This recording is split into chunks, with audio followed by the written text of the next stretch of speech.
Hello, so here I am once again for my vlog. So today is April 20 and it's already 7:35 p.m. Ngayon ay day 99 ng ating fitness journey, and my random thought for today is the friends. So when we talk about friends, some people have many friends, some have limited, but it doesn't matter kung gaano kadami ang iyong kaibigan. Mountie man yan, as long as sila ay totoo at as long as ang hangad nila para sa'yo ay yung ikabubuti mo.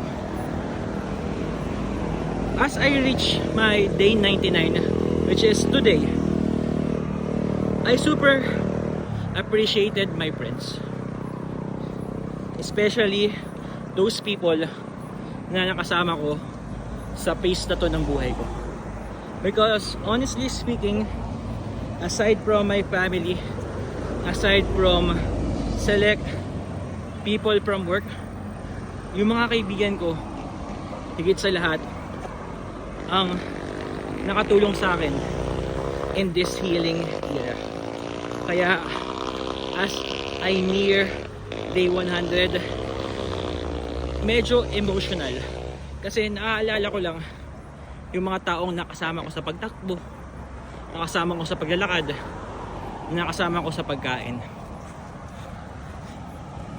mga taong nagsabi sa akin na ikaw ay huwag tanga, magtira ka naman ng konting dignidad para sa sarili mo, love yourself.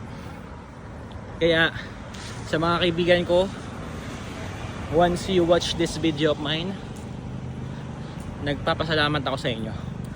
You are too many to mention, kaya hindi ko na kayo babanggitin isa-isa. But deep inside my heart, super thank you.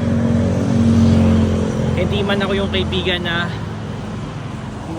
expressive sa mga salita, I appreciate you in this video. Alam niyo yan, even though hindi ko ito sinasabi sa inyo. So once again, that is my random thought for today, my day 99.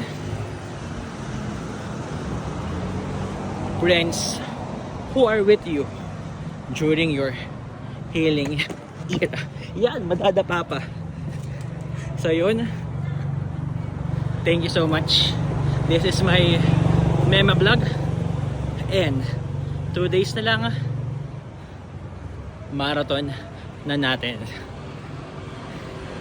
No matter what happens, will happen.